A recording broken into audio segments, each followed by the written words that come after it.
Hey, I'm Marcus and I'm playing Crusader Kings 3. I'm still getting used to playing in this region here in Kiev instead of the Rhine area where I myself feel at home. So this is unusual and different for me now. I did some minor things to immerse myself into this region here and the way that Paul would get acquainted to it and how the German nobility that is now in place would act and how would they kind of get into the area and get to know the people and so on. I changed a lot of coat of arms. I don't know if you saw that before, but I did that or partially before last episode.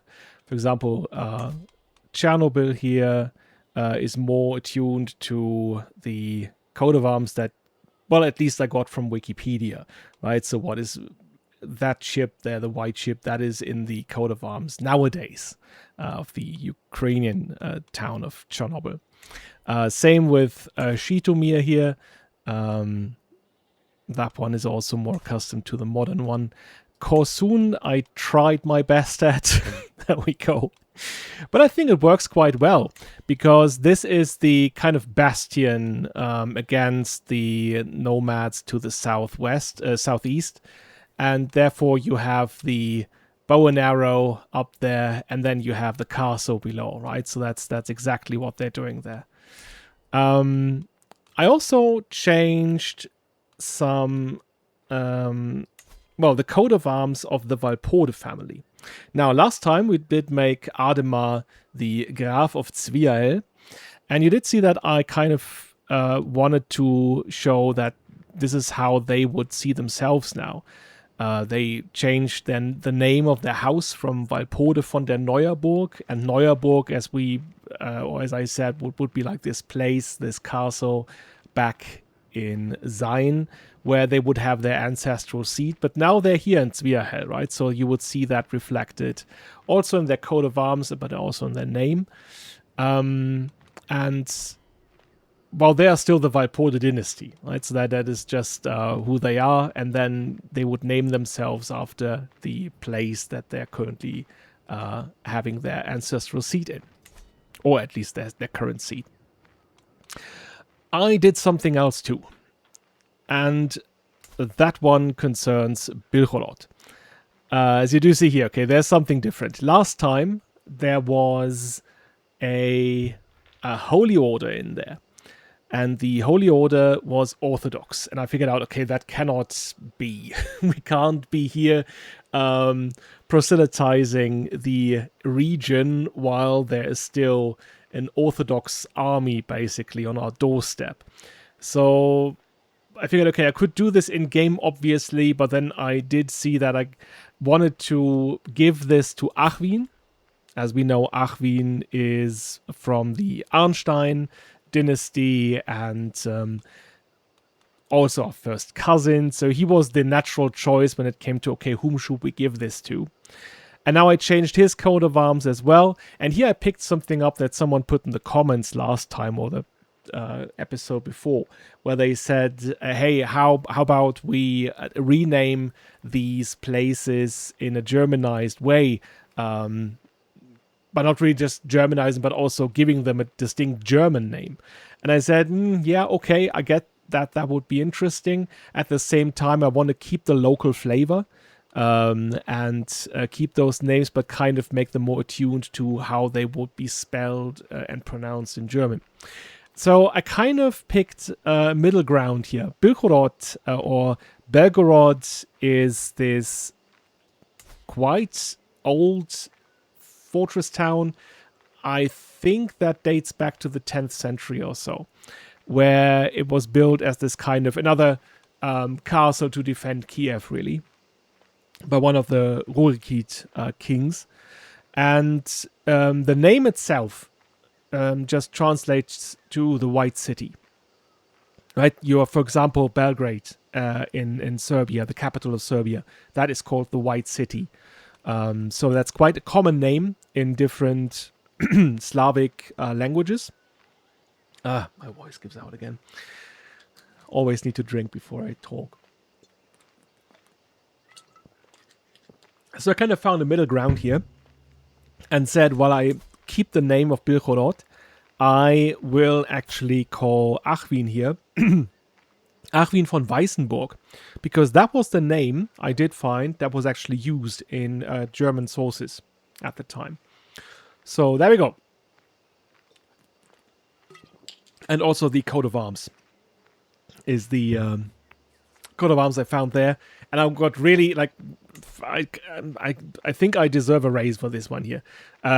Because I had to fiddle around with several things inside the COA creator.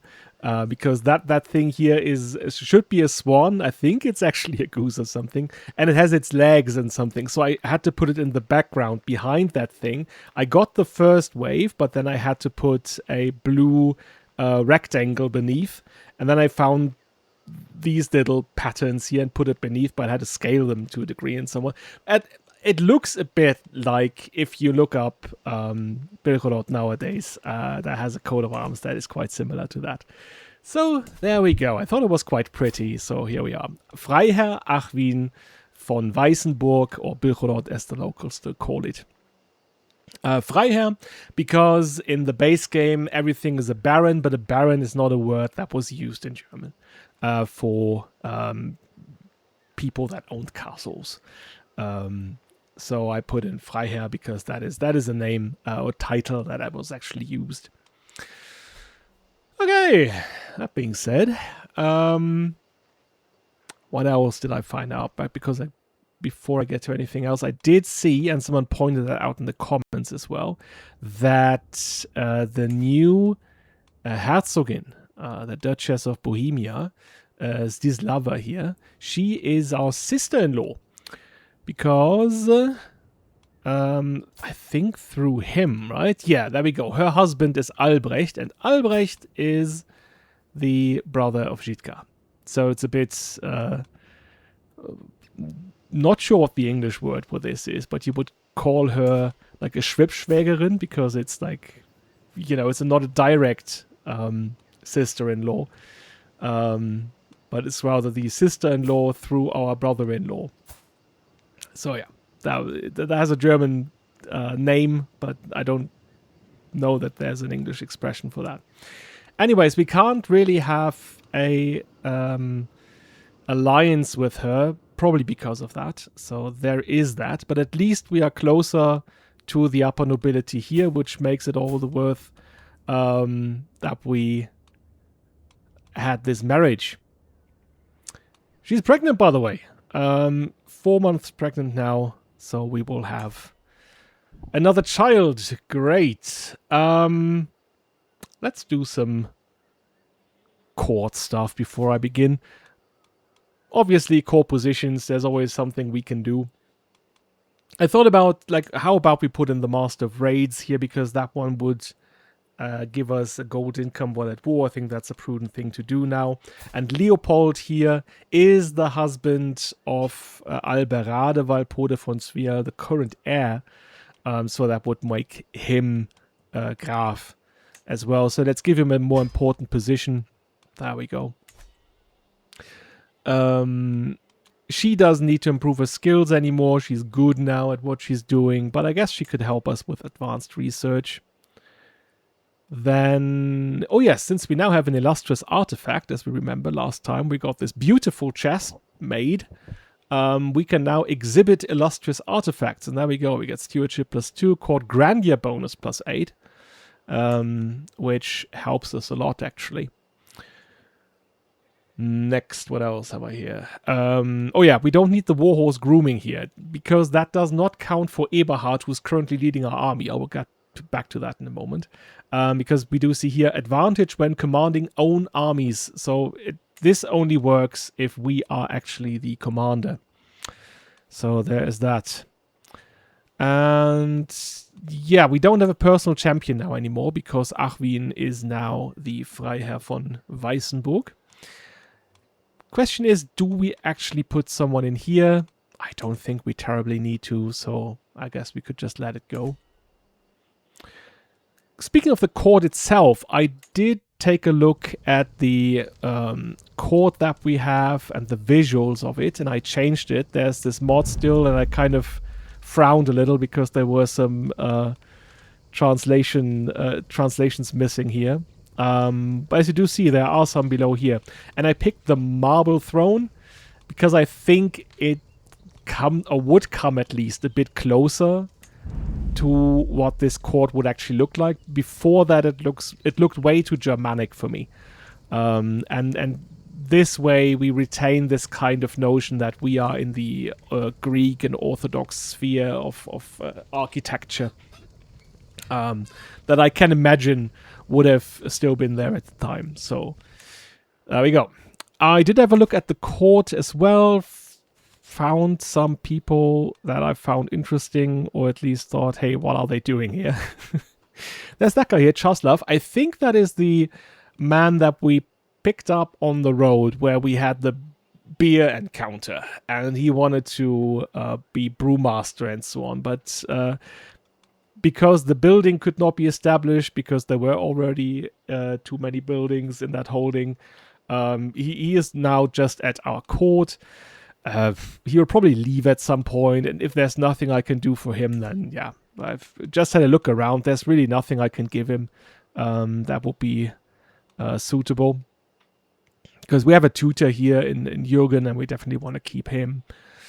And then I found this other guy. Where is he? Archambault, an Occitan man. I'm not sure how he came here. But he is here now. So, okay. I guess he could be a knight while he's here. There we go. Thing is, that is now not that great. Let's disband the army again, because then we can actually have him as... let's just raise the army here. Oh yeah, no, not raise everyone, right? That was not what I wanted. What I wanted was to raise the men-at-arms. Okay, so the thing is here, we were called by our ally, the King of Poland, our brother-in-law, to help in his conquest of the Duchy of Pomerania against Sweden. So... yeah, if we want him to help us, should we need him, then we need to respect the alliance the other way as well. The only thing that he would do is he would not personally command the army. He's a family man. He trusts his brothers to step up, and therefore gave Eberhard the command. So there's that. Right, down anything else? Right, we have decisions that we can make. So we had this decision before. We can actually manipulate the grain market, and now it makes all the more sense, because this is somewhat of a breadbasket. We do see that, right? This is a rich farmland, and we are now controlling this. We're probably selling probably to the Byzantine Empire, maybe other places in the Holy Roman Empire and so on. So this makes all the more sense, and controlling this seems prudent to me. So there we go. We manipulate the grain market. Look at this. We gain plus 0.6 tax. That is amazing.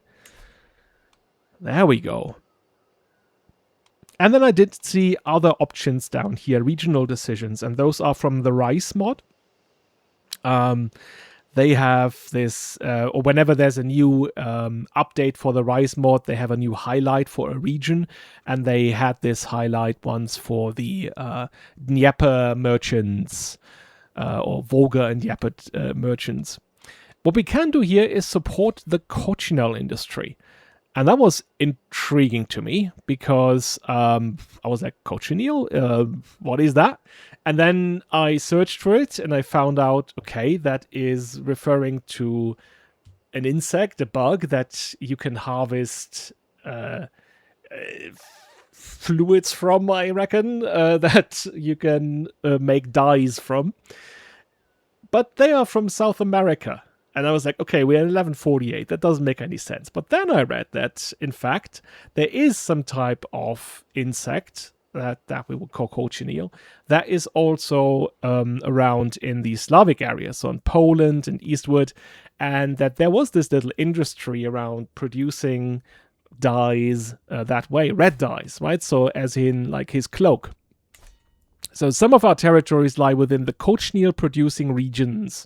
Red dye produced by the cochineal insects is a highly profitable product sold around the world.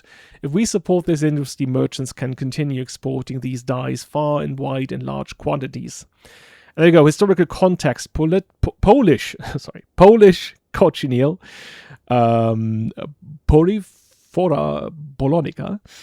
There we go. And Armenian cochineal are two species of insects native to parts of Eastern Europe and the Armenian highlands, respectively, whose larvae have been used to produce red dye for centuries. This red dye was a rare and highly sought-after luxury good, and at one point it became one of the chief exports of the Polish-Lithuanian Commonwealth, until it was supplanted by red dyes made from American cochineal, and there we have that one, in the 1500s.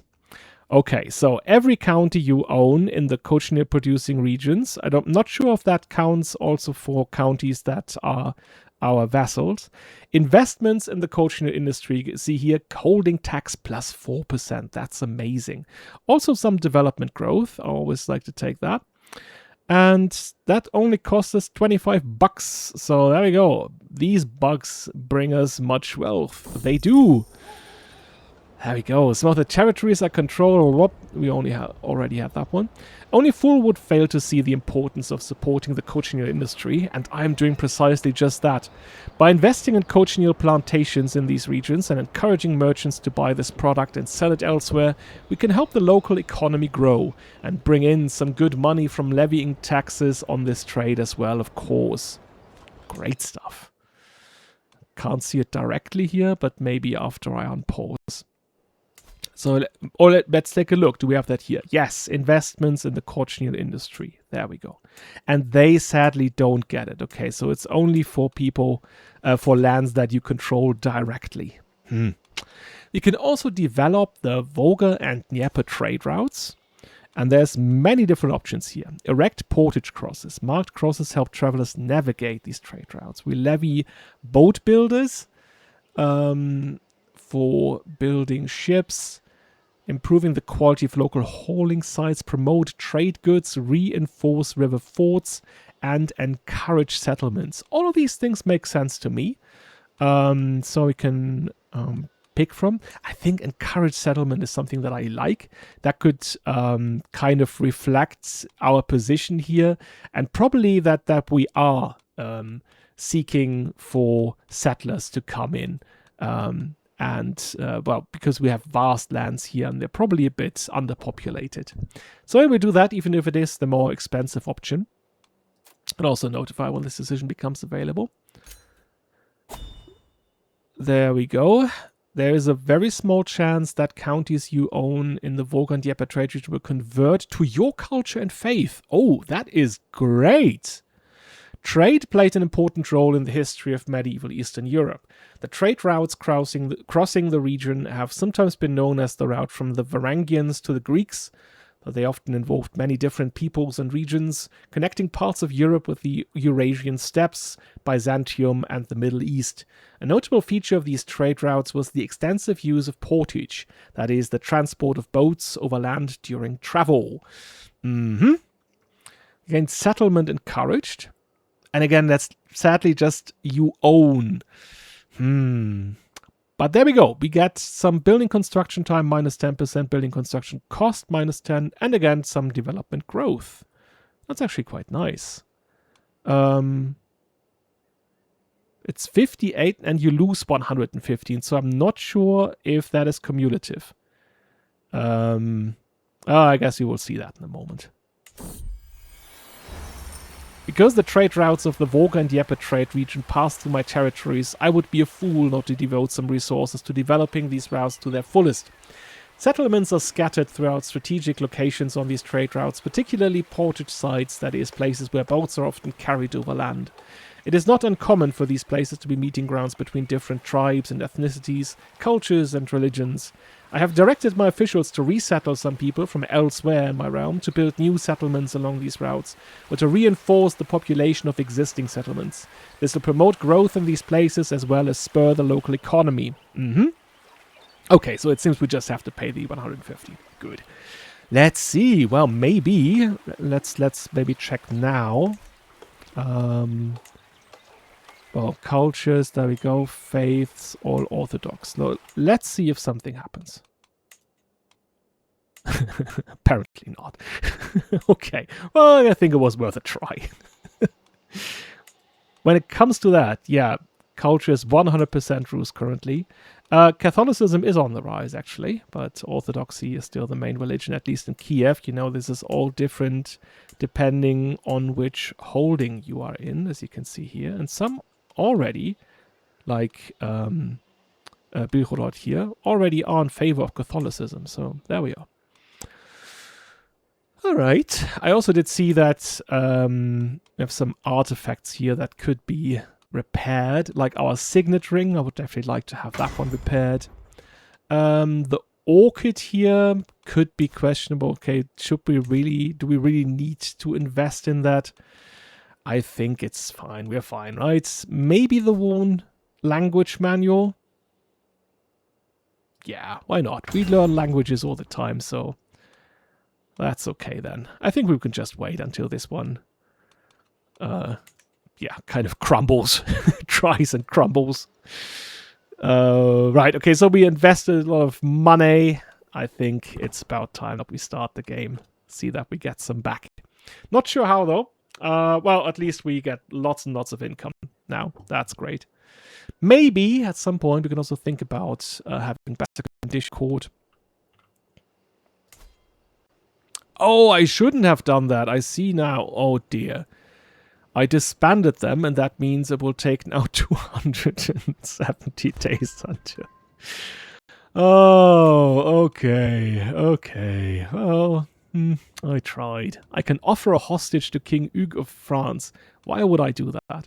Yeah, nobody in the court is currently speaking Dacian Vulgar. Or Dacian Vulgar. What's that?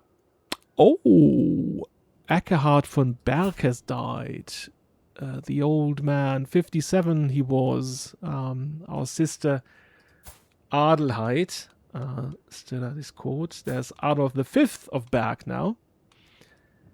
Oh, and his son is called Ansgar. We break the line here.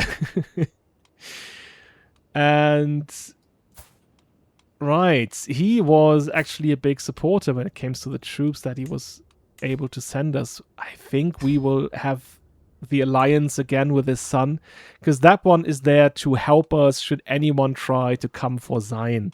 Right, for example, Niklas here. Oh, he doesn't have the claim anymore. The father had the claim. Godzilla, he still had the claim to Sayn, but his children don't have the claim anymore. Yay! So, there we are. Claimants. There are still some. There is Heinrich, the Proud of Wallachia. That's a concern. We have Alarich, the Cruel of Nordmark. That's probably his son. Or brother of Alarich's. Then we have Graf Lüdiger of Saffenberg. And then Koblenz, Klingenberg, Etzon, and so on. They're not really dangerous, but yeah, they might be able to press that should they want to. So there's that. What else do we have here? That's all right. Okay, so yeah, that was my bad. We need to wait here now. Oh yeah, when it comes to the murder scheme, I think we should be ready to go.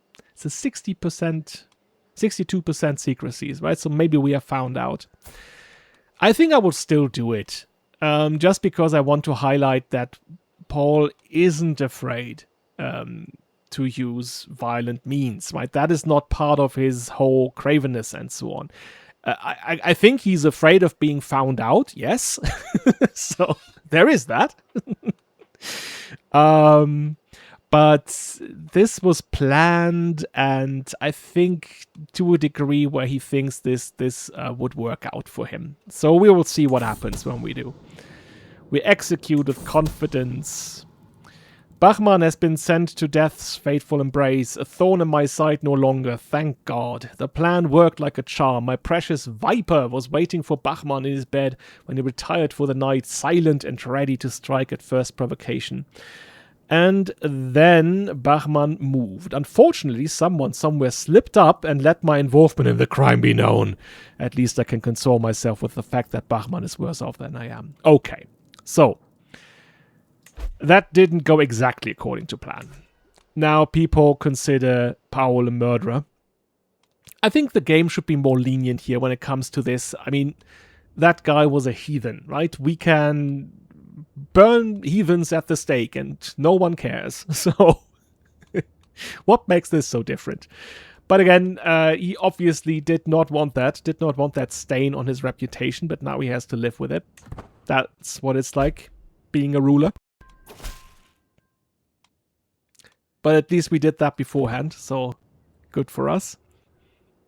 Maybe now he wouldn't have agreed. Oh, what do we have here? A situation. The King of the Road.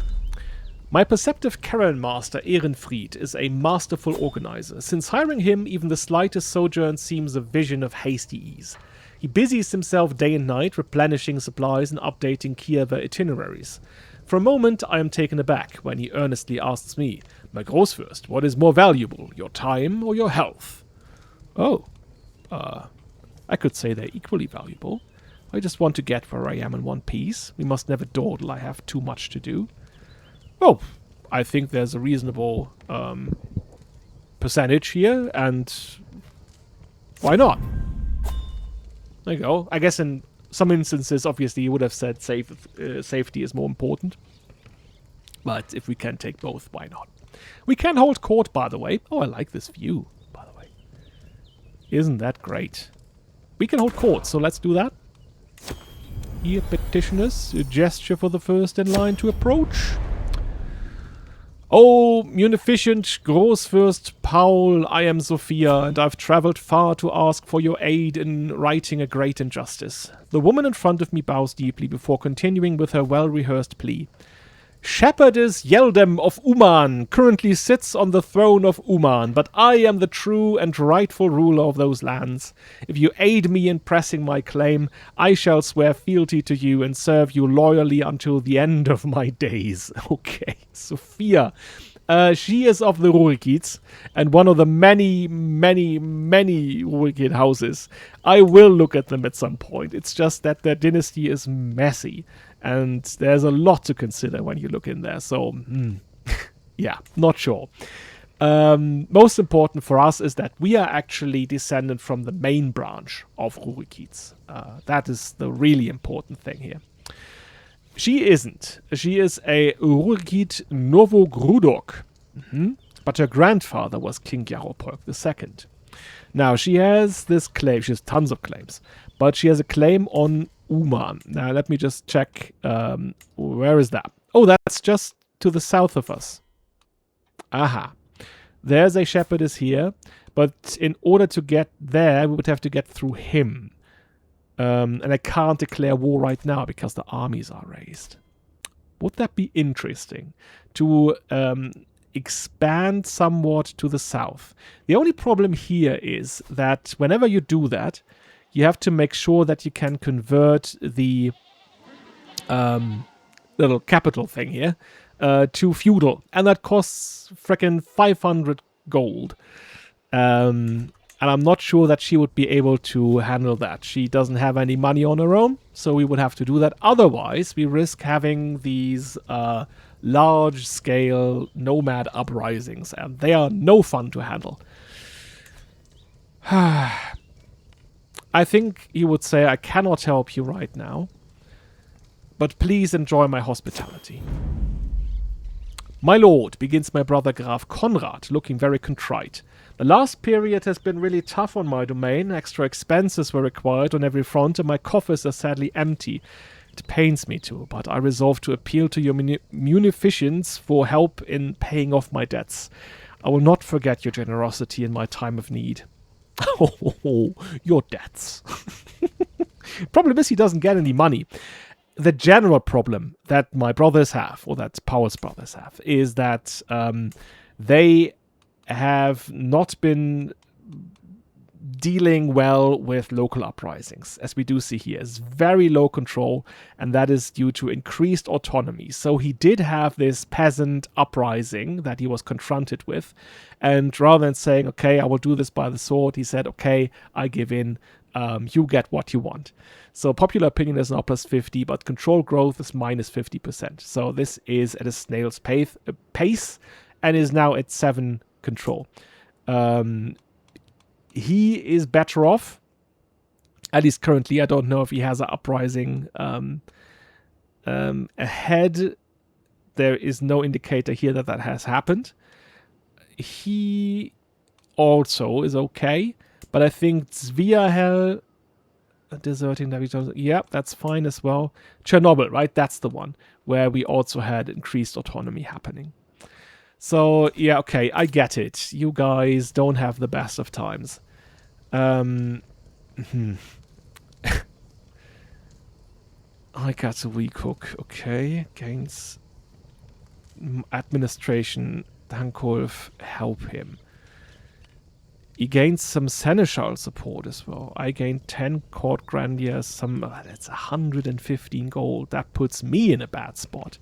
But then again, Großfürst Paul is a family man. He wants to help his family if he can. Maybe he feels a bit guilty for not aiding Konrad at that point in time. Yes. Okay.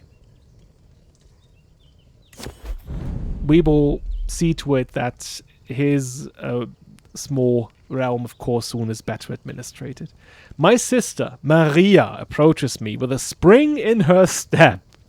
Okay, well, there she is once more. Brother, Maria says, full of excitement, I have a great idea that can bring you either money or fame. You've amassed quite the collection of artifacts, my lord, so why not put them on display? You could charge for viewing your collection, or for free, so that more people will view it. She clears her throat before continuing. People do have a tendency to want the things they see, so the downside might be that more people will try to claim your artifacts. Well, this comes at a very good point in time. She couldn't have known, I guess, beforehand, or she would have known that Konrad would ask us for money. Is that one of her ploys? We're not sure. It does look a bit suspicious when she's all smiley and excited when we know that she is after our titles. On the other hand, it would be great to be out of this debt situation immediately, because we cannot have it. Yeah, we need to be affluent. That is important for us in this position here. It's not worth taking the risk. I will roll. I think I'll roll. I left my... I left the thingy down there so you don't hear the die rolling. I will put 1 to 3 as the first option, 4 to 6 as the last. It's a 5. Yeah. So despite this being great opportunity, I said it before, he is suspicious of Maria. Probably not to a paranoia degree, right? But he is suspicious of her intentions. And I said before that if she gave him counsel, he would likely not take heed. So this is exactly that. And instead of antagonizing her or anything, he's going the passive-aggressive route and just saying, I don't think that is worth the risk. So there we are. We could get out of debt anyway. In the moment. Why was that? Well, we were just at plus 12 and now we're plus 8.8. Hey! Come on, what is that? Oh yeah, they can marry, convert the betrothed to marriage. That is Jürgen marrying Kriemhild. The intention here was to be able to have more Walpole children. And she is coming back to court in that case, which is good.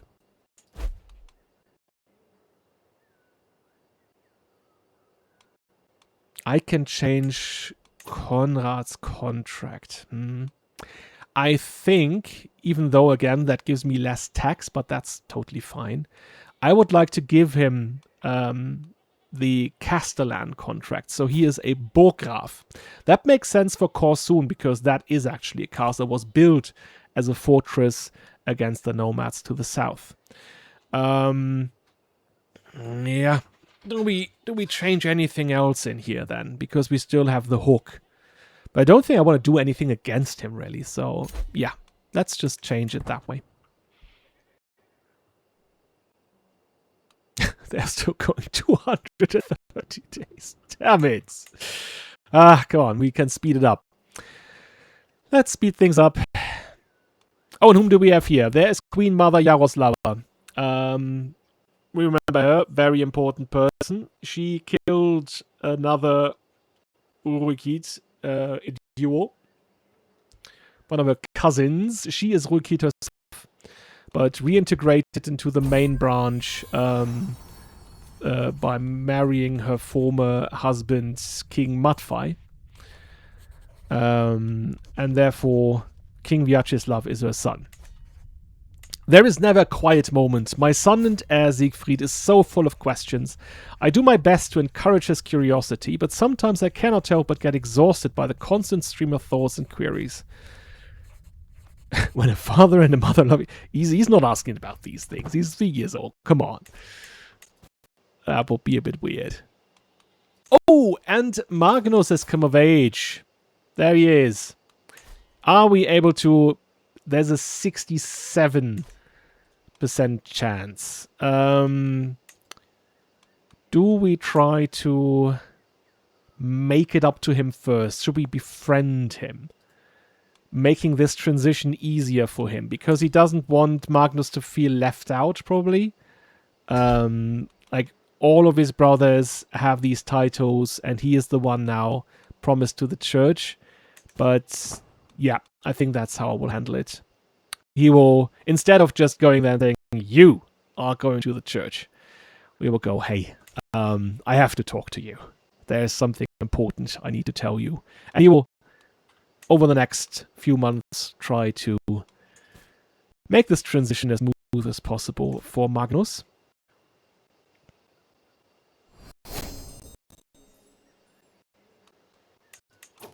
Oh yeah, by the way, I forgot something. I can't do that anymore now. I was able before to... Well, let's make that different. What I wanted to do was... There's Prince Yakov here. And we have one of his children at our court, Varvara, and the other is at the court of King Vyacheslav. Oh, I can invite her. I need to pay. There we get... we get all of them in that case. I think I did that for a reason. I wanted to have him back for a reason. Okay, no, that's fine then. And I don't think he would ask his sister to join him in Kiev. It's fine for her. She can stay in Berg, where she probably still is, right? Yeah, she's also the physician there, so she would look after people. Yeah, don't want to pilfer any important people from other courts. That would be very rude. Yeah, okay. Oh! Oh, we have sons!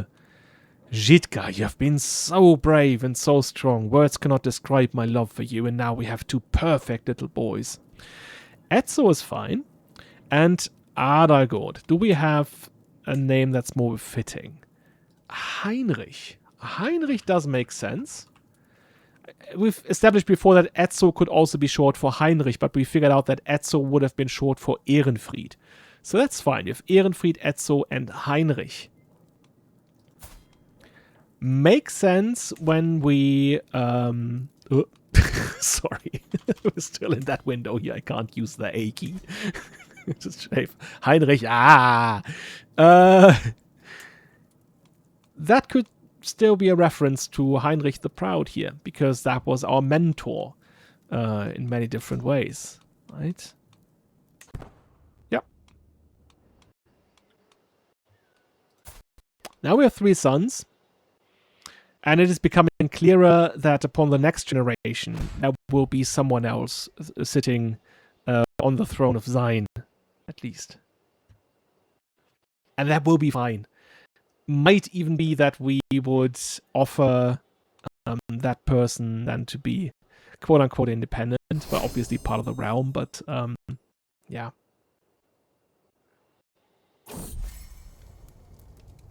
A verdict from heaven. Duke Lucien. Alright, my friend. Has told me of a vision from God. Apparently Magnus and I are divinely ordained to be friends. How advantageous. Yeah. Yes, I tell him about the vision. Oh, that makes so much sense. Bringing the divine into this. For his chosen path. Well, quote-unquote chosen. Forcefully chosen. Magnus is very... Now we are asked to do this. Magnus's very existence is an insult to the name of our glorious dynasty. A misshapen freak, my brother diminishes the von Sayn dynasty with his every breath. How could such a distinguished lineage spawn a creature like him? I believe... Perhaps I can make something out of him. I must know. No, definitely not. And this is the risky option here. We will lose a lot of renown. That's obviously not great. But I think that is the better option for Paul and the way he would like to treat his youngest brother. So, fingers crossed. It was a hard task getting something through Magnus's thick skull, but somehow I managed. He is at the very least no longer a complete disappointment. Nice. Diplomacy is increased by 3. And we gained 100 lifestyle bonus. Wow. Whew.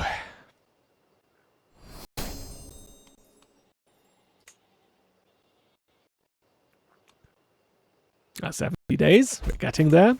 What's happening here? Can make love to Jitka.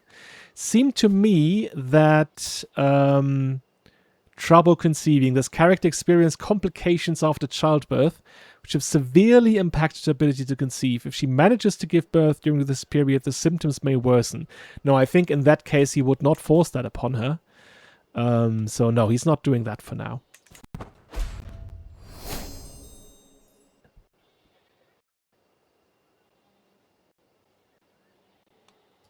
Oh, there's Romuald von Bernsau. So that's the only son of the late Lothar and Wiltrudis here. If you look at the Bernsaus, they have become,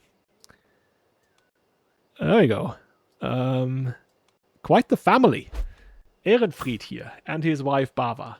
They have produced 5 children, all at our court. So there we are. We have lots and lots of Bernsaus. My brother has no reason, and will soon depart. No, I don't want that. Can we, oh god. Now that would be a total insult. But you know what I'm doing here? I need to put him in a position here, otherwise he might leave court. So, but this is just mechanical. Don't treat this as... Might even do that then. Again, let me just do that for mechanical reasons. Otherwise, he would leave court and may have trouble. I would probably be able to get him back, right? Yeah, once I befriend him anyway. Yeah, I don't need to do this. Yeah, I mean... People with dwarfism were... usually the ones who fulfill that role.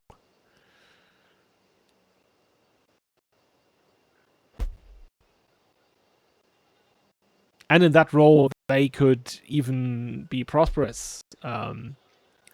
Well, not sure if that would have happened at the time. That is something of a later age. But I know that the court dwarfs in the Spanish court in the 16th century, they were well off. They had estates of their own, very cherished by the family and so on. Still had this kind of weird status where they were like outside of society to a degree, but they were wealthy, independently.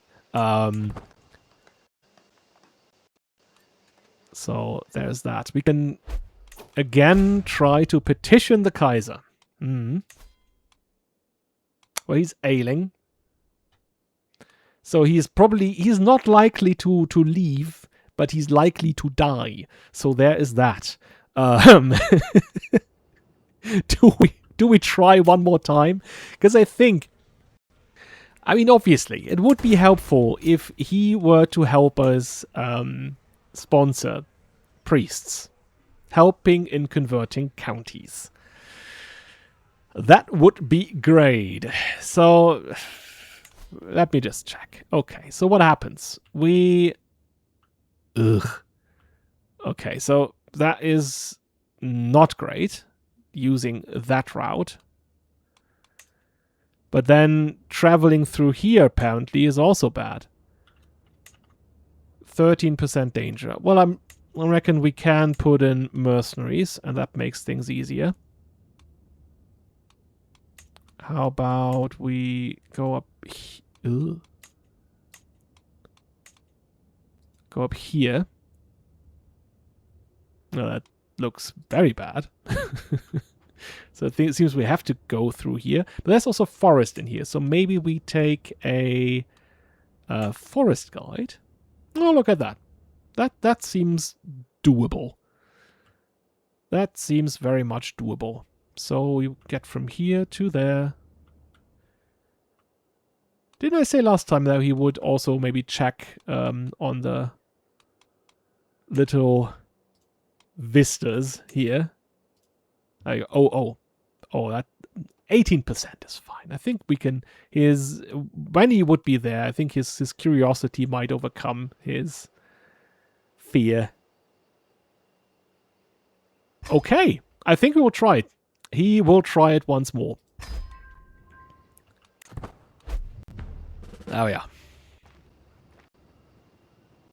Meinrad is taking over the regency. Let me just check. What is he doing? He is filling coffers, and he is excellent at that. So I'm awaiting results. Yeah, well, they are still doing their thing. It is time for a break from Rurik's routine lesson plan. I think it may be a good time to pass along some values of House von Sayn to him. Yeah, our stress level isn't that great, but again, Family Man would want him to grow up. While he is the Trembovliv here, I think he would want him to grow up being a von Sayn to a degree. So there we are. Now he's vengeful. Great. A beautiful vista. We came across a gorgeous vista in Shitomir. It is a beautiful view, unlike any other we've seen, and a picturesque expanse of landscape that truly shows the glory of our world. I think we've been here before. Yeah, but I guess we shouldn't tarry for too long, even if this is beautiful. Every entourage member loses 5 opinion of me. Oh, dear Lord. Well, okay. I think we can lose some stress as well, so... Okay, you got me. Ah! They are finally... Yeah, how do we approach this? Because we shouldn't go anywhere near here. Can we... Oh, that's... I think no. Rather, let's go through there. Uh-huh. Don't want to run into them. Oh, it'll be disastrous. Okay, brother. You do your thing. I could say automate armies. Maybe I should do that, because that would reflect that it's to some degree we don't have that much control anymore, because Eberhard is doing this. Automate it.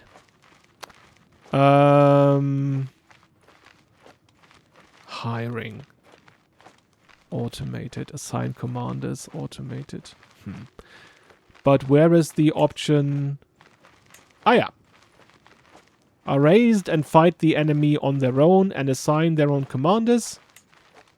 Okay.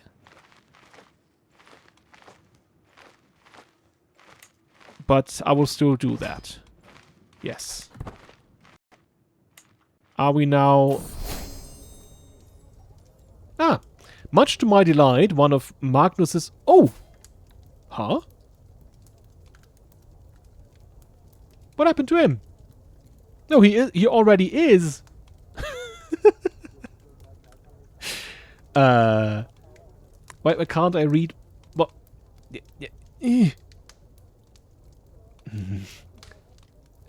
Is he? I think he is already a bishop. There's that guy here. Leader Arnjotter of the Peasant Revolt. So he's ah, okay. Yeah. he's bishop for some kind of peasant revolt here. He's such an interesting character.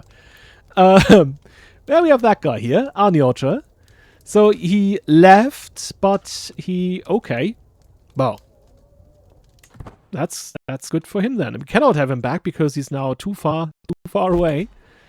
But let's just hope that he will be successful. Blessings upon you and your house. I have been a good vassal to you, but surely you understand that I have subjects of my own too. My current contract is very restrictive. Surely you would see the wisdom in making it more lenient. Oh. Vassal gained council rights guaranteed. Wow. Ooh, he used a weak hook. Oh, yes. I granted him a favor. I did. In order to have him support me. Oh, no. There is that again. It's the 4th. By now we could call it the 4th annual Holy Roman de Jura War for the Bishopric of Rome. No, of course we remain neutral in that one. We're not going against the Pope. You do your thing. It's always a back and forth.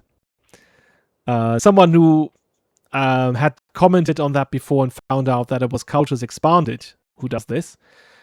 Created this little mod that changes that and makes Rome and the Kingdom of Romagna part of the Empire of Italy again. But sadly, we don't have that here. We can't retroactively put that in the mod list because that would break the save game. Oh no, we have a tourist disappointed. Captain Bartas here. Oh, we took a nomad, a heathen nomad with us, who is our mercenary captain. Okay. I'm disappointed, Bartas says with a sigh. I had read about these ruins before, and here they are, I suppose. We had stopped to camp for the night by some large ruins. Perhaps there was a fortress or sizable church built by the ancients. Nothing huge, but nothing to scoff at either. Read about these ruins in a book, Bartas claims. There was once a magnificent capital here ages ago. The ruins supposedly stretched for miles. It sounded so inspiring, yet this is it. Can't trust everything you read these days. Well, at least you now know the truth about the place. But let's not engage too much with the man. Probably a bit afraid of him too. Captain Bartas. Oh, what is this? During our travels in Lodz, we were resting at a local tavern, enjoying the local Polish fare and cheerful folk music sung in the Lechitic language. Tongue. The merry atmosphere was interrupted by a tall, beefy, and very intoxicated man with one of the smuggest smiles I'd ever seen. He made all sorts of ridiculous statements, like all the enemies he'd killed or the women he slept with. After he started harassing other guests, the tavern staff kicked him out. He wasn't so strong after all. My entourage chuckled to themselves, with some saying he was amusing to watch, while others said the tavern should have kicked him out earlier. Yeah, okay. I just wanted to eat here in peace. Oh, we're getting closer. The Ember Carver's Workshop. The scent of pine resin and polishing oil draws your party to a modest workshop on the outskirts of the village. Inside, Dobromir hunches over a workbench scattered with chunks of golden brown ember, some rough as tree bark, others polished to a honeyed gleam. Baltic gold, the craftsman explains without looking up, delicate tools working at a piece the size of a walnut. Comes down the Vistula from the Prussian coast, or did, before the German knights made the trade difficult. That would refer, obviously, to the Teutonic Order that was settling in this region here in the 1400s, I think, or 1300s. Might have been the 1300s, or starting there, right? So that is not what had happened now. It's the Swedes, for now, that are here. Suspended within the ember are dark shapes, ancient flies, tiny leaves, fragments of a world impossibly old. The craftsman's latest work takes shape beneath experienced fingers, an amulet depicting a snarling bear. Amber has been treasured here since before recorded memory. The Greeks called it electron and believed it captured the tears of the sun. Slavic peoples attributed protective powers to it, wearing it against evil spirits and disease. Whether one believes such tales or not, there's no denying the beauty of these frozen moments from an ancient forest. That about the ancient forest and so on, he would have had no knowledge about this. That was a discovery or theory made in the 19th century, when geology first became a thing. And I think that was spearheaded in England, right? Where you would have the Jurassic coast and so on. People just kind of found out, okay, there's different strata to the Earth's different rocks and so on. And yeah, he wouldn't know that. And I think it's interesting. The question is interesting. What did people think about these insects that were inside the ember? Because that would have been weird to them. Interesting. Okay. Well, the amulet is magnificent. I must have it. No, we're not going to invest, I think. No, we're not going to learn this. Treat pretty baubles, but we've no time for trinkets. Let's go. Yes, that's better. Oh, by the way, there's a fight happening. Oh, this morning we asked for directions towards our next destination from one of the locals passing by on the road in Unio. I'm not sure now whether we should have. We are lost, in other words. These directions we were trying to follow, were they bad directions to begin with, or did we just misunderstand them? Okay. Oh, this is not going well, by the way. Oof. Oh, they chose the most disadvantageous. Okay. What is the enemy's damage is increased by 258%. Jesus Christ. Yeah, okay, so that's not working. That's disastrous. But I wondered why was there a penalty?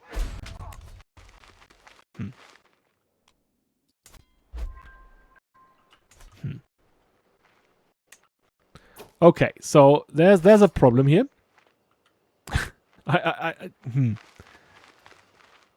Well, we've automated him. We're leaving it up to him. I think that's the most honest thing I can do here. Oh yeah. And apparently he had called reinforcements from Meinrad. Oh no. What are they doing? The Erzgebirge.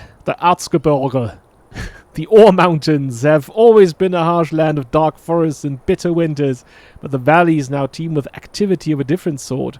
Word is spread of silver discovered in the hills, and the rush is on. Your party crests a ridge to find a scene of feverish industry below. Was once quiet woodland is now a churning mass of humanity. Prospectors with picks and shovels, merchants hawking supplies at outrageous prices, tents and crude shelters sprouting like mushrooms after rain. The air rings with the sound of metal striking stone, punctuated by the occasional triumphant shout or curse of disappointment. A grizzled prospector, Aloys, pauses from his digging to wipe sweat from his brow. He notices your noble bearing and approaches with a gleam in his eye that speaks of opportunity or desperation. You can ask him about this. Investing? Nah. I think, yeah, he would likely ask Bava, not the dirty man here. Let's just inquire. And now she tells us.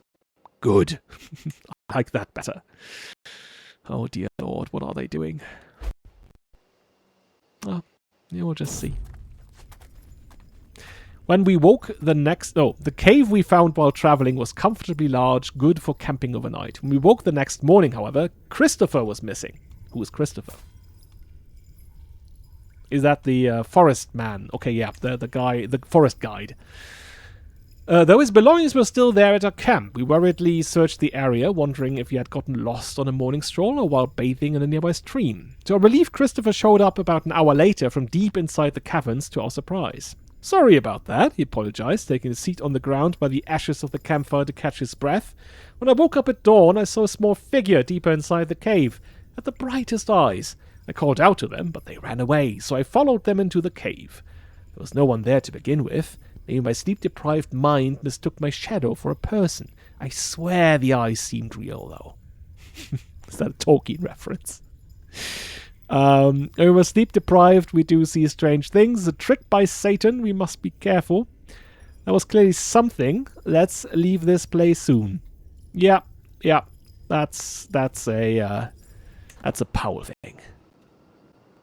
He gets scared. Rurik has been studying the records of long-past kings of the local region, and he was intrigued by one in particular. Very little was recorded of the king in question, just a name and the statement that he was so wise he managed to rule for 100 years, quite an achievement. Rurik has a personal theory that he managed to live so long only because the king was such a strict adherent to the laws of the land. Through a strict program of reformation, he eliminated all the darkness from the kingdom and brought it into a golden age. That, or maybe Rurik just loved the idea that his new hero was truly heroic. Okay, he should strive to bring justice to the world too. Yes! Yes! Good. Now that's a good boy. And he is called Rurik, by the way. Interesting. We're traveling through Naumburg when Bava called to my attention some plants she noticed on the side of the road. We've forgotten that before, right? She wants to have some herbs. Okay. Well, if it helps us, then yes. I guess. Oh, come on. Fingers crossed. Just stay there. Stay there, Ludwig. Don't die and stay there. Yes, I am escorted into Kaiser Ludwig's throne room where he beckons for me to approach and address him. I fervently explain the situation in my fiefdom and the need for support in order to bring the sinful multitudes the light of Catholicism. He sits in silence for several moments as he mulls my petition over. Eventually he addresses me. You speak well, but if I am to agree to your request, I will need something in return. Surely you see it would benefit both of us if we come to an agreement.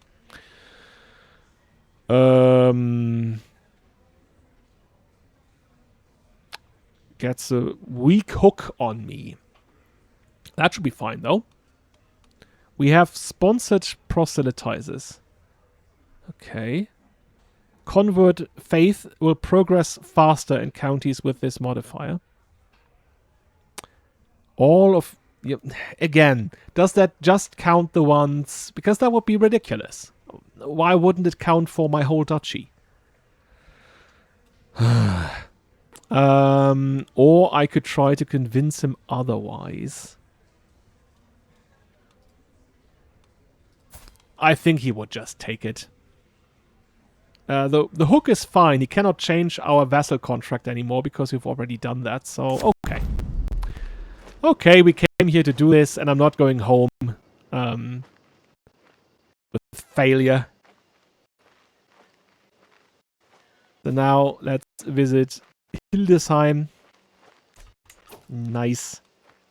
What is that then?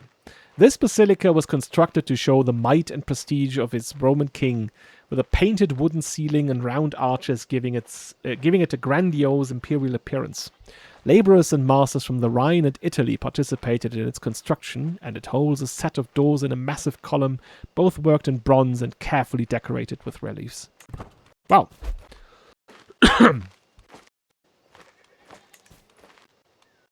Okay, so they're going there. They're coming up from here. I think they're gathering again to fight. Oh, that's such a great idea. Oh, we can arrange betrothal. With your permission, I would like to betroth your niece, the benevolent Praskovia Trembovliv. Here is Duke Bologna the Jovenel of Transcarpathia. A Catholic, that is good. Also trying to teach her to be Catholic, I think. Oh no, she is educated by Maria.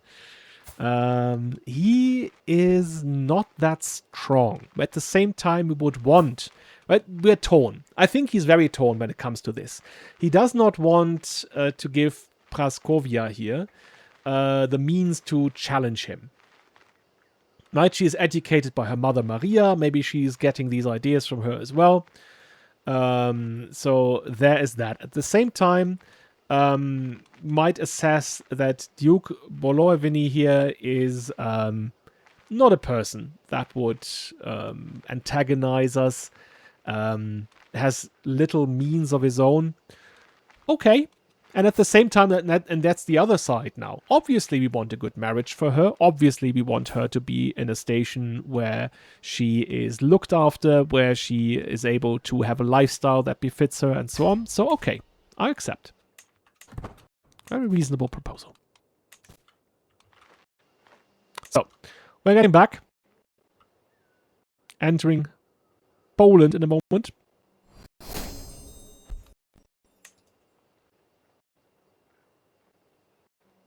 Aha! Eberhard now has a son, Baldur. Interesting. Oh, we have another beautiful vista. Come on, guys, let's take a look. Ah! Oh, this is good. This is very good. That's the ideal outcome, I think. Are they now disbanded on their own, or what happens here? Yeah, okay. I can turn that off once more. The cloth merchants of Wrocław. The market square of Wrocław buzzes with commerce. Merchants from across Christendom have gathered for the annual cloth fair, their colourful stalls creating a patchwork of wealth and ambition. Flemish woolens hang beside Venetian silks, Bohemian linens compete with English broadcloth, and the air rings with haggling in a dozen languages. Yaksa, a prosperous burgher with ink-stained fingers and shrewd eyes, notices your entourage and approaches with a merchant's instinct. Welcome, Lord. You arrive at the perfect moment. I've just received a shipment of the finest Bruges cloth, dyed with genuine Tyrian purple, fit for royalty. He gestures towards a store where bolts of rich fabric catch the afternoon sun. Ehrenfried touches your sleeve, whispering that the prices here could be either exceptional bargains or outrageous swindles, depending on how well you negotiate. Around you, other nobles examine wares with practiced eyes, while their stewards count coins and inspect quality.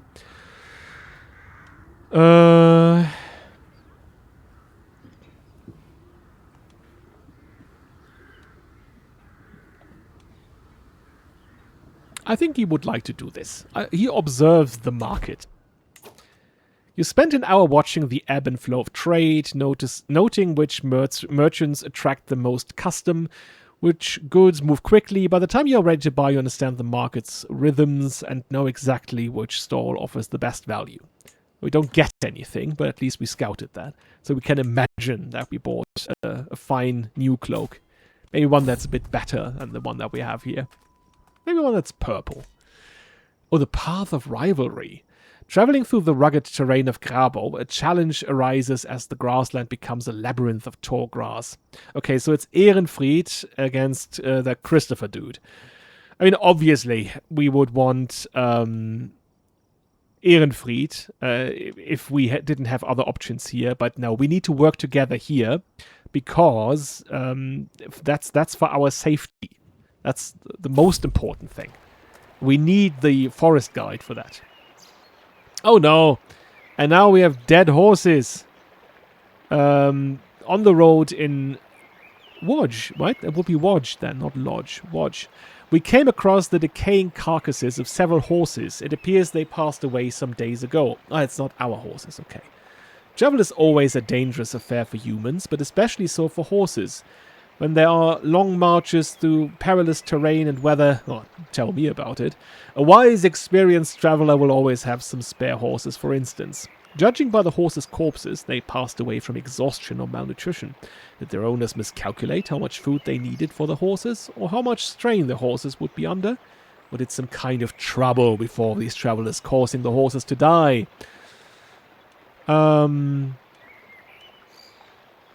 Yeah, that should be a lesson for us. We should be more careful with our horses.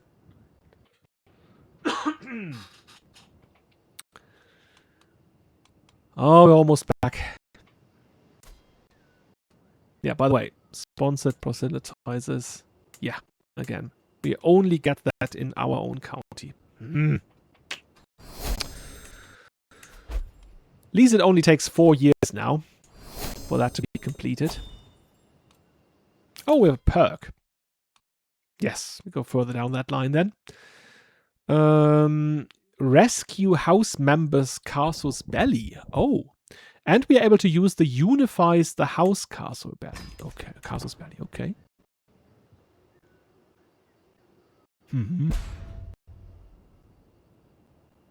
Aha. The Pope was captured. And there he is now. He does have lands. Oh, he still has the Abbey of Vaticano, Bishop of Roma. Okay. But I guess the lands around him were seized. Well, he should be fine. Why doesn't he like me? Ah, because I'm a murderer. Ah, okay, that makes sense. I saw to it that a bad heathen was slain. Not exactly slain, he was bit by a viper. Why is that such a big deal for everyone? I wonder. Damn it. How's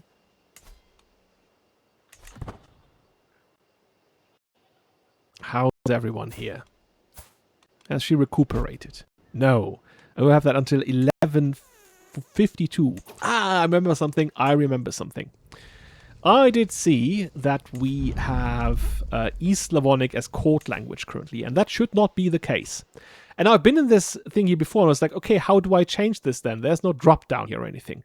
But then I realized what I can do is you click on another court that has German language, and we do see here, we get more court grandeur that way. We adopt High German. Yes. Yes. May our court grow ever grander.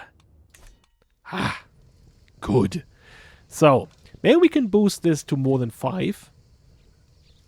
Because, yeah, people will gain the special trait then. That is always nice. Let's put all on level 3, right? That's something we can definitely afford. Good. Now we'll even go to level 6. Unlocks the Convince the Jura Territory Council task. Okay. I don't think we need that, but still.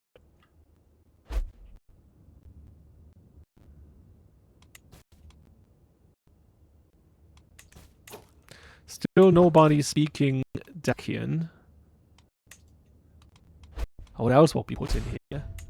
Well, I guess Czechoslovak would make sense now.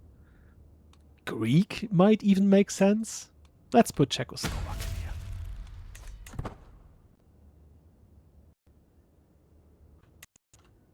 Okay.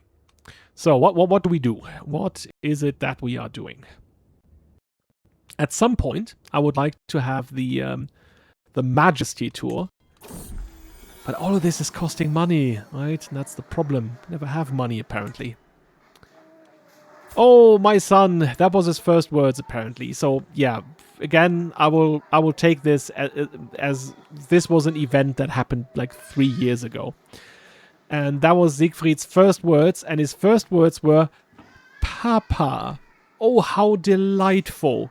My little boy. The first thing he said was, Daddy. I think he will already be predestined to learn diplomacy. I think we can already say that. The game actually starts at counting this at age 4. That is something the game doesn't tell you. But I will do it this way again. So we will not be the ones to teach him. No, it should also not be Maria. Damn it, she would be great at this. Let's give him into the care of Tankov should actually be fine. Or Jürgen because he is the court tutor. Yeah, let's have the court tutor take special care of our son. I think that's something that Paul would have in mind. His own education was somehow lacking because his father did not encourage him to learn early on. So, yeah, maybe that's something that he wants for his son, to learn as soon as possible.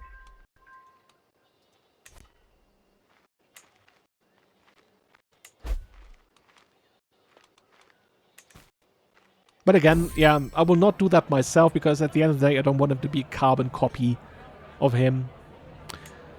Though I did not have the opportunity to attend the wedding of my brother Konrad and Kristen. Penthivier. So that's a Breton. Interesting, okay. After the ceremony, the feast and celebration lasted into the night. They will be good friends. Can I host a feast for them? I can. Yeah, we'll do that again. I know. All of this is costing money. But if it's concerning, and at least now we can have him here as the honored betrothed.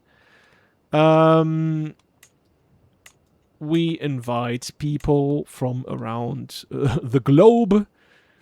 Oh, Let's invite Vyacheslav here, extend the olive branch and say, hey, I would like us to have a good relationship. Let's even try to befriend him. Yeah. And we would want to impress him very much. Don't need that, but it's not counting on this anyway because we're not moving. That's fine. Start the feast. We will have a lovely time ahead of us. Maybe let's also combine this with... it's here, but yeah, that's... He will be invited in a moment. Yeah.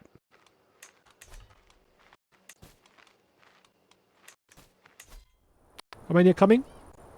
Just 20? 24. Duke Wintila of Oltenia, Markgräfin Adelheid of Steiermark, Herzog Otakar of Salzburg. Zdislava is coming. Grand Prince Stanislav of the Czerwen cities, and Graf Bernhard, the Trembling, of Orlamünde. Okay. Lexical lethargy. It's hard keeping all these languages in my head. I keep forgetting which language I'm speaking. East Slavonic. Oh. No, I think he must try harder. That is the language of the people he is governing here. He is able to get some relief in a moment when the feast is starting. So, no, yeah. You need to get your act together here. Oh no, sometimes I feel as though the entire world rests squarely upon my shoulders. My responsibilities as Großfürst seem endless. This is my duty. He needs to remind himself of that. It is his duty after all.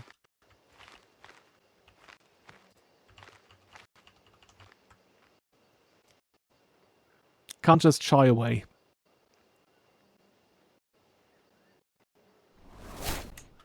Oh, and finally, we do have a new Kaiser. Ludwig the Kind has died at the age of 77 from a heart attack, apparently. But yeah, he was a very old man. He ruled for quite a long time, I think. He might have already been older when he took over. And, well, he held it all together. The whole of the whole Holy Roman Empire.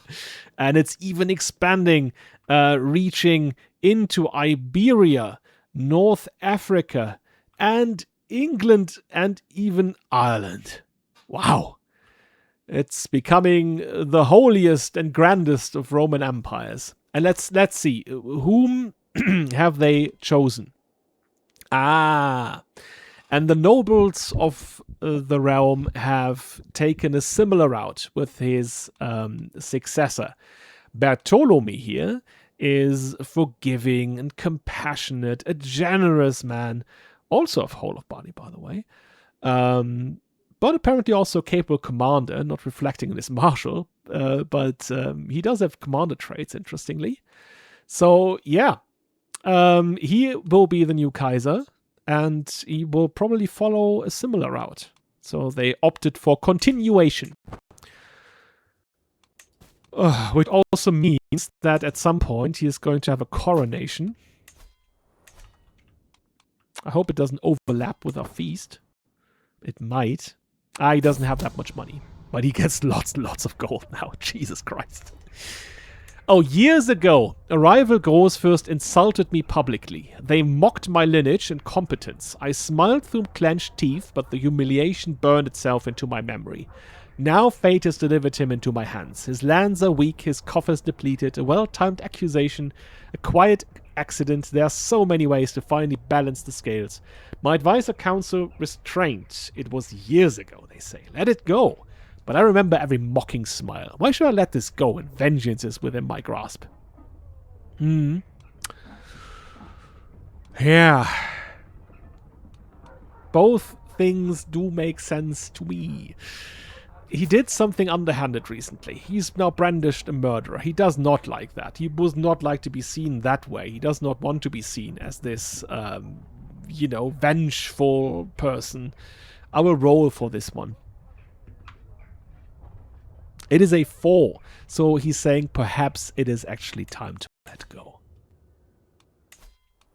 It's not getting better with this stressful situation here. And it takes 4 months until the feast begins. So, there is that.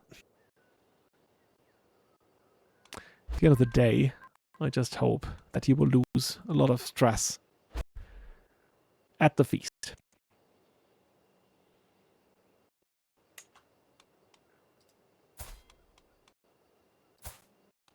How's Siegfried doing?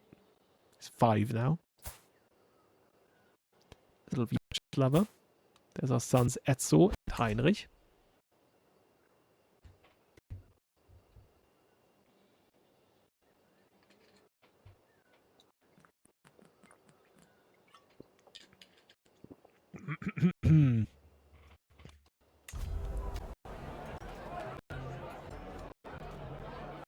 There's our brothers.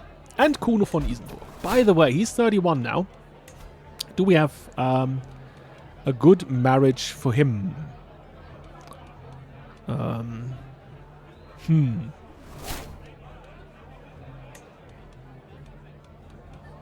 we do have a Rurikid in Varvara here. That would be some kind of affront, though. At the same time, that might be just the way that Paul operates when it comes to how he treats family and how he treats potential dangers, because obviously he still has that claim. The claim to Kiev, to Korsun, and he will pass that on to Varvara. And now if she were married to someone around us that might be able to press the claim, then that would be troubling. So, maybe that would be something to consider. I don't see that now, though. He's already betrothed. Yeah, that's fine. Could also just go with the route and say, okay, let's let him marry Sieglinde here. She does have the delicate trait, but that is not something we would terribly look after. Oh, he's diligent and content. She's also diligent and content. So yeah, they will match well together. Okay. There's that.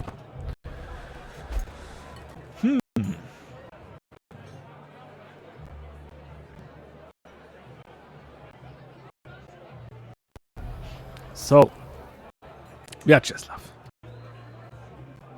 Welcome to Kiev. I'm not sure how we would act at the feast here. The guests are gathered in the hall, lords and ladies from the near and far reaches of the realm. I adjust my clothes. This is not exactly my idea of a perfect evening, but I'll have to do... What? Why is that not an idea of a perfect evening? The mood is bright, spirits are high as the feast begins. Isn't he... he is an eager reveler. So, he should be fine.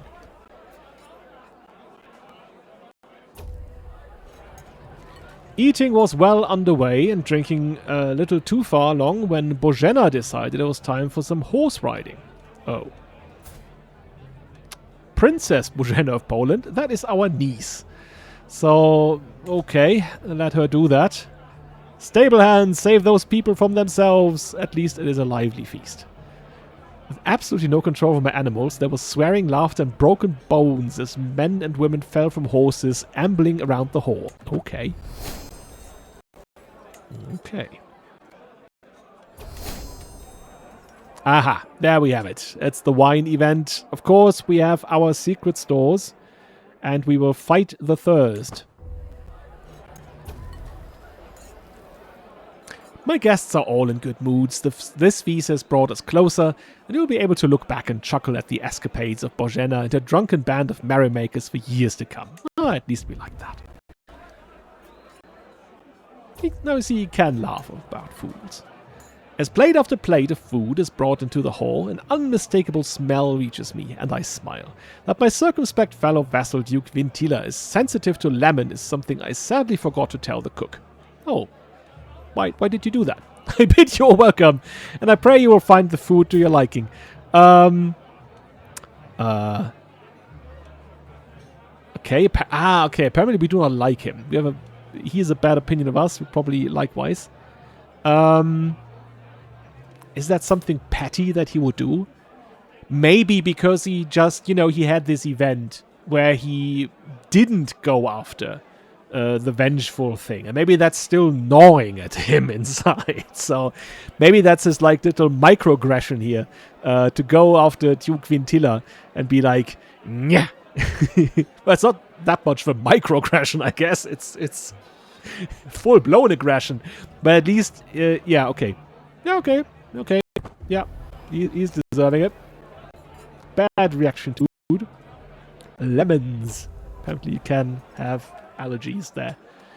I know what I said. I just don't understand why you find it so funny.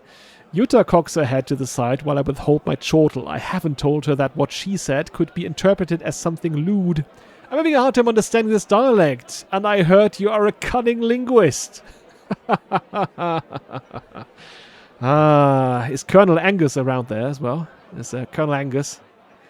Colonel Angus. No, never mind. He is not going to do that. He would dread if people were reacting awkwardly. The feast is starting to draw to a close. Oh, what? Oh. Okay. Oh, that's sad. Now a toast to King Vyacheslav at least. Let's give him a toast. Then he will like us better.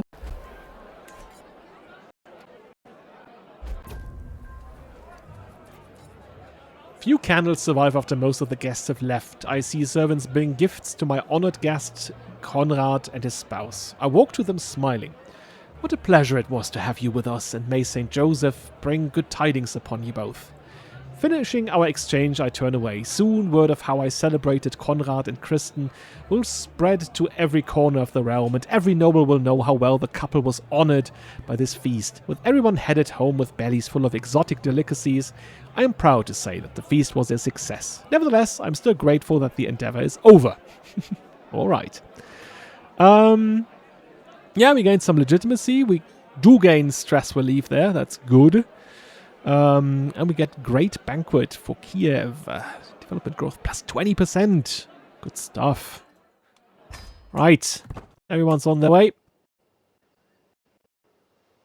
I also made it so much easier to befriend Vyacheslav here, so that's fine. My sister Maria has been quarreling with her niece Agnes for days. Just now I can overhear them arguing in the next room over. Unbelievable, Maria shouts. How can a hag like you believe you are the ideal manifestation of von Sayn family virtues? I am clearly far more deserving of that distinction than you are. Oh. Maybe she had just been at the feast. I think he tried to do that before, and that ended up not being that great for him. So I think that is that. He will not try to engage with Maria, right? We had that before. If she does something, he's not going to engage with that. That is his way of dealing with her from now on. Just ignore her.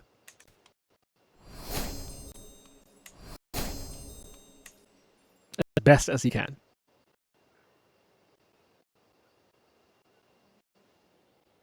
Right, this is almost done.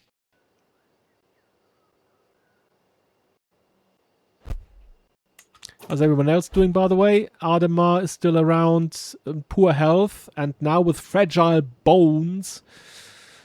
Oh, Eberhard.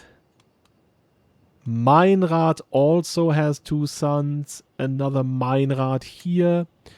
Konrad has just married. Adam has only daughters at this point. Mm-hmm.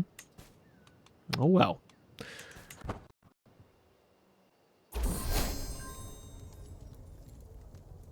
Yes, much to my delight, one of King Vyacheslav's couriers has arrived here at my castle in Kiev. He carries good news, for Vyacheslav wishes to formalize our friendship. Yes. Oh, that's good. Now that we feel reassured that he would not go against us. If not militarily, then maybe he would have done something nefarious. Who knows? But now he's not doing that. We're convinced he's firmly on our side. Maybe even treating us not as the von Sayn or the Franconian or whatever, but as family. As his nephew in the end. This is always popping up. I can declare more wars. Okay. Alright. By the way, Heinrich has been imprisoned. What happened there?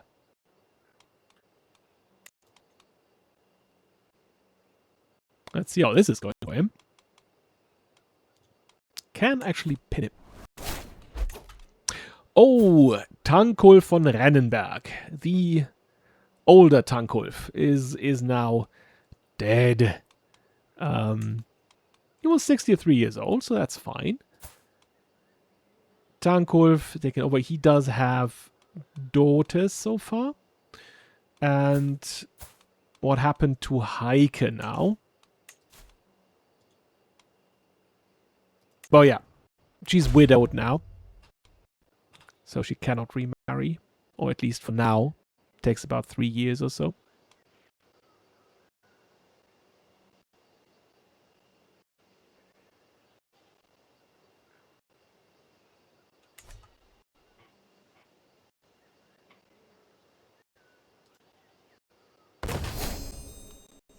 Aha! Now we are at level 5. So what? Ah, yeah. We missed it. Yeah, that was to be expected. Maybe it would have been too far away anyway for us to join there.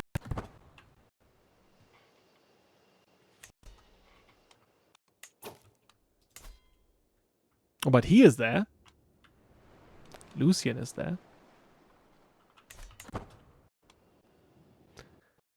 Well, maybe he can tell us when he comes back.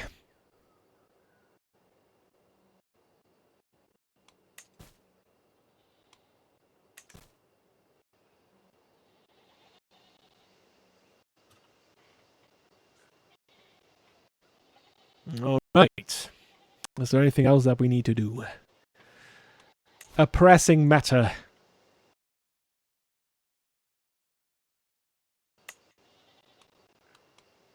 We can commission an artifact. Now that would be interesting, because I think what we would like to have is a nice banner we could put in our court. Right now we only have these 2 meager artifacts here. Our very own signet ring and our mother's ornate dagger. Or we could have an ornament here that shows the von Sayn banner, which again means spending money. But oh well, it's what we're here for. Let's pick war hanging. Ah, yes, of course. She will be responsible. And look at how sweet she's looking here. Oh, well. She looks at me sheepishly. Like, I think he just never knows where he is with Maria. What is she up to? Why is she doing the things that she's doing? Why is she? How is she? What is she? I need a new banner. And it shall be... the device of House von Sayn. Let's make it great.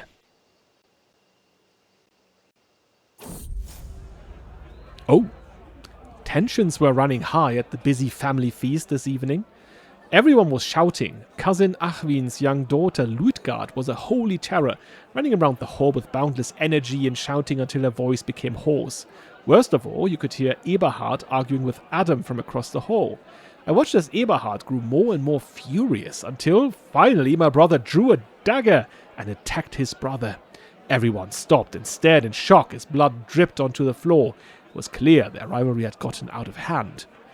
Oh.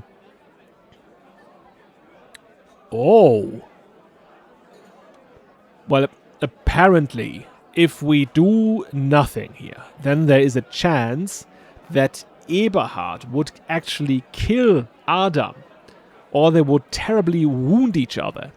I think in that case I have to save them from themselves. I throw Eberhard into prison so that he cools off. I'm afraid I need to do that. I didn't want to.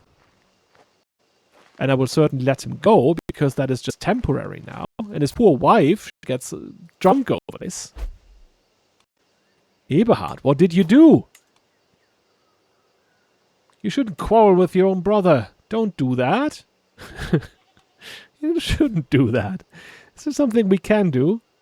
But I don't think there would be anything that I want from him here. Other than stopping the feud with his own brother. That's not something that you do. Ah, dear brother, dear Eberhard, I will let you go. And you can come back as my steward. But keep in mind that yeah, don't do that. You shouldn't do that.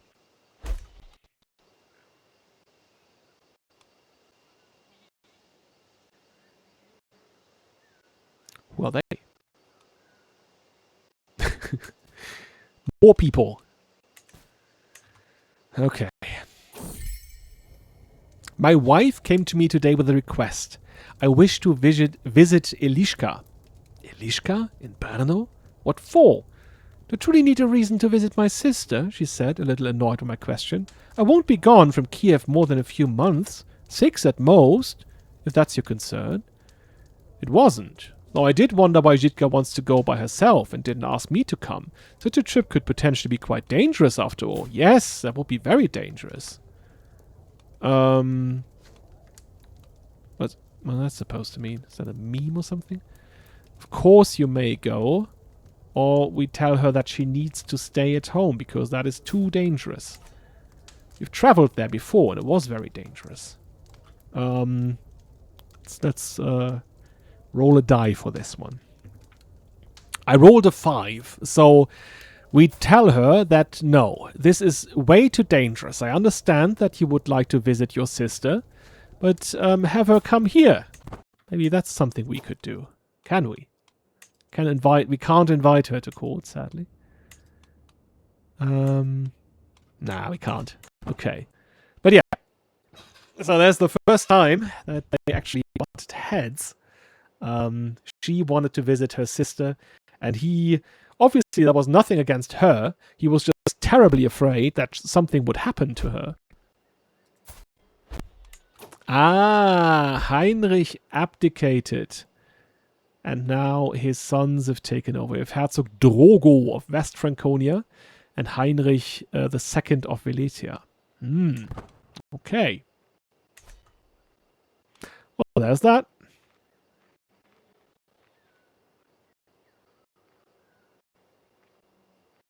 Who's that guy? Grand Prince Roman of Chernigov. It's another Ruhrgebiet of the main line, though not related to any of the kings, interestingly.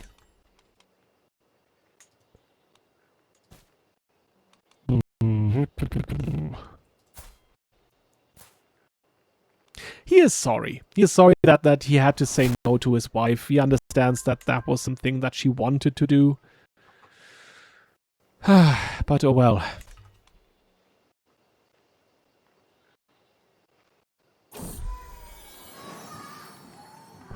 Oh, and now we remember Vyacheslava's first steps. I heard a commotion that time from my daughter Vyacheslava's chambers.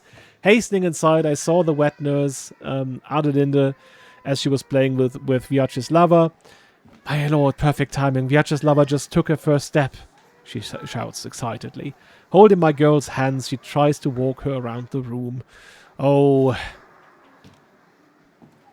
Yeah, you wouldn't, again, put it that way, but he's very proud, of course. Very proud. And maybe he does the same for her as well. He wants to make sure that the children have the ideal. He would also go in that direction. Yeah, it makes sense. He would think that it's most prudent to receive an education that way. Why not entrust her with maybe Agilulfus? Or even Gisela? Heike. And we don't trust her too much. Either of them would be fine. Let's have a woman educate the daughter.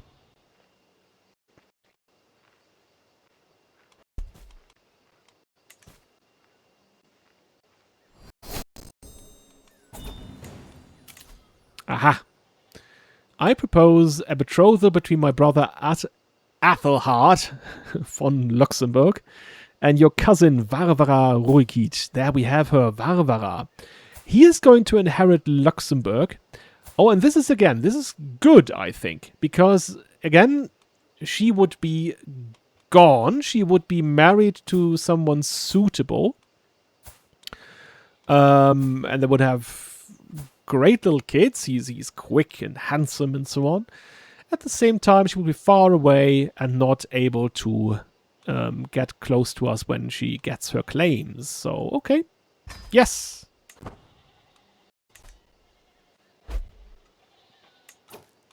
And with another perk. Sound Foundation. Each living child gives you 1 random skill point.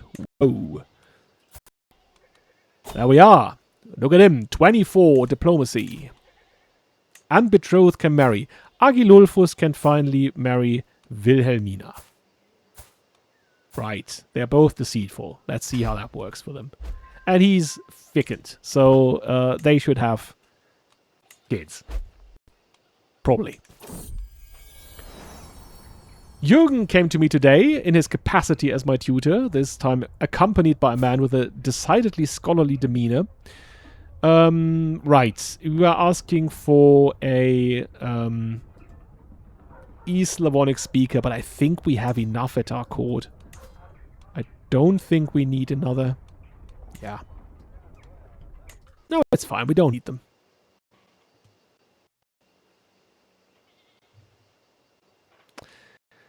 We don't need them. Oh, should we have another Master of the Hunt? Is that an honor we can give someone? Find something to do for Archambault here. There you go, man.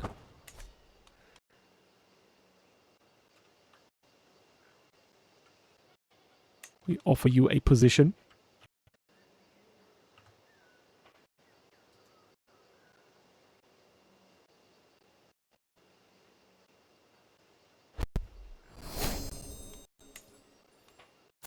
752. So at some point, she has healed up. Okay. So I think this is, again, more of a transaction, right? So maybe not so much a transaction because they are in the throes of passion. And she looks at him inquiringly, trying to anticipate his wishes, and her beauty makes him tremble with desire. Oh. So there's that.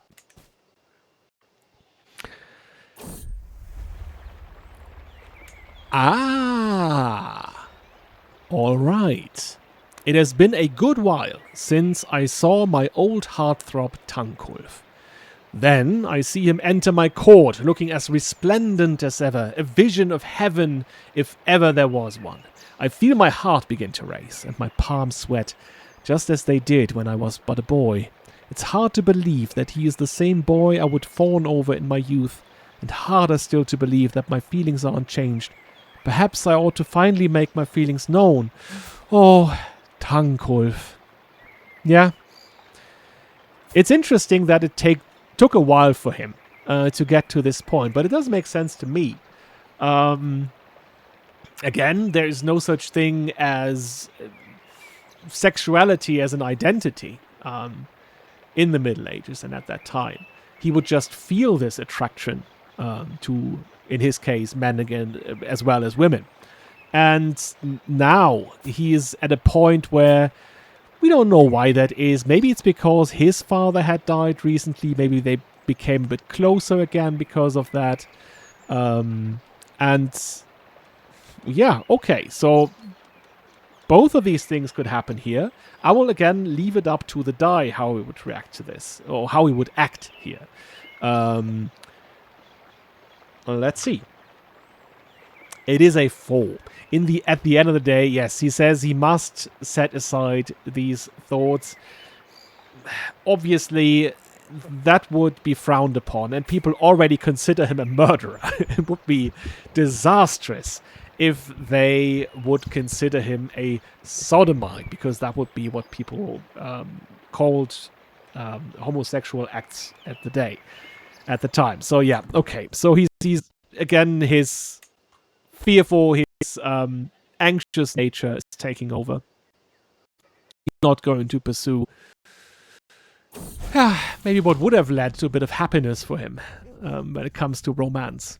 Because again, he does not see his wife, I think, that much of a romantic partner. To a degree, yes, but not the love of his life, not something like that. Lately, I've often felt as if my life was just a part of some bard's pathetic tale, and I'm just a character in it. Oh, you see, he does feel bad now. It feels like I am not always the master of my own destiny, and that whatever joys or sorrows I feel are just like one of those old tales or legends. Who would care about my life anyways? Oh, look at him, he's brooding. Brooding a bit. Giving us at least some more learning. By the way, how far are we with our acceptance? There's so little pain here. Would need to do this through the Hold Court event. And then we would need to push it up to 40 in order to form the hybrid culture. But it's fine, right? Because it doesn't happen so fast. Maybe it would just be the next generation, even the generation after that, where we would see the emerging of a kind of Franconian Rus culture. Right. We would be able to pay homage. It is required of us to do this, right? It is not optional, really. That is something that we need to keep in mind. Not optional for us. Because until we haven't done this, we cannot rightfully call ourselves the Großfürst of Kiev. Let's try to avoid the obstacles. Oh, you'll take a look at the Lechfeld. Wow. Great. I'm not sure. Like, obviously, the game has this mechanic where it says, okay, if there was an important battle, we will leave some kind of mark here, and therefore, if you go through it, you gain some martial experience, yada yada. Because that's a mechanical thing. I mean, at the time, you would go there and there would be a field. There's nothing there. People, maybe you just meet some people from around the place and they might be able to tell you about it, that kind of thing. But yeah, there isn't much else. Okay, so that's the way we will go through it. That seems to be the better choice. Or at least we can do it like this. Yes. And then when we get back... Oh, let's maybe take a look at Cluny, because that would be very interesting for him as well. No. Oh, that was wrong. That is not how we get back. Cluny. Neuchâtel. We take a look at St. Gallen. That's also interesting. And then I reckon we take the same route back, really. Could visit maybe the King of Hungary. Is that something that might be interesting to him? It just ends up being quite complicated, though, because there had been wars and so on. No. He wouldn't go through territory where there have been wars recently. That's not his thing. No. Oh, God damn it. There we are. That is our very secure... Oh, no, now we're not going to see the Lechfeld. No, I'm definitely going to see the Lechfeld. So where are we coming from? Ulm. So before Ulm, we will take a look at Augsburg. Yes. Okay. Apply. Ladies and gentlemen, let's start the journey. Yeah, it's a very long journey, obviously. Very, very, very long journey.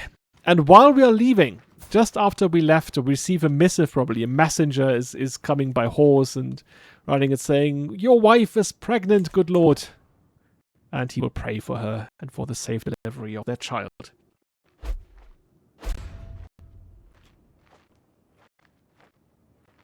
Probably while he's gone. This is going to take a while.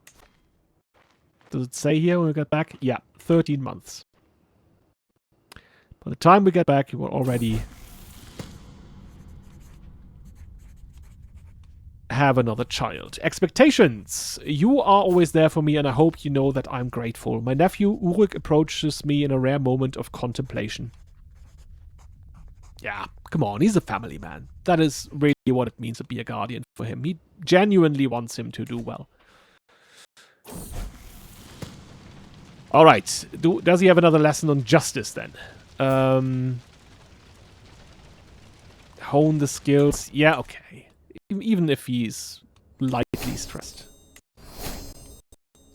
Can't just say he wants him to do well and then not see to it that he's doing well. Oh, we are back at the Salt Cathedral. Yes. Yes, we would pray at the chapel again. Thank you.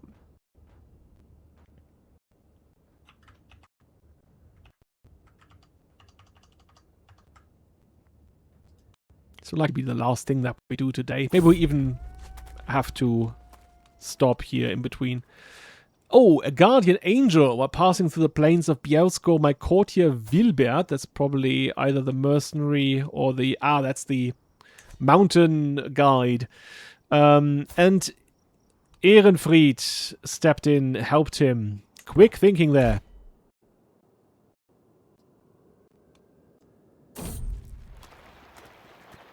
Oh, parts of the road in Cieszyn are covered with wooden planks, as is common in some places to make travel easier. However, it should be no surprise that this wood is oftentimes subject to theft, particularly in more rural areas. As it so happened, we encountered a party of ruffians trying to take these wooden planks. They tried to make off with the wood as soon as we approached. Yeah. No. No. That's not our problem to deal with. We're not here to play police. We're not the popo. We don't do that. So... traveling. Bovine bounty. The journey through Zneumo unveils sprawling pastures dotted with cattle. As my retinue pauses at the edge of a verdant field, the herdsman approaches. Cheerfully strumming his lute, he grants us a broad smile in greeting. "My lord," he begins, "these beasts are the pride of our province." Oh, he has a kind of weird American accent. "Will you join me to witness our labor, restock your supplies, and perhaps partake in our famous Zneumo blue cheese?" Oh, the cheese.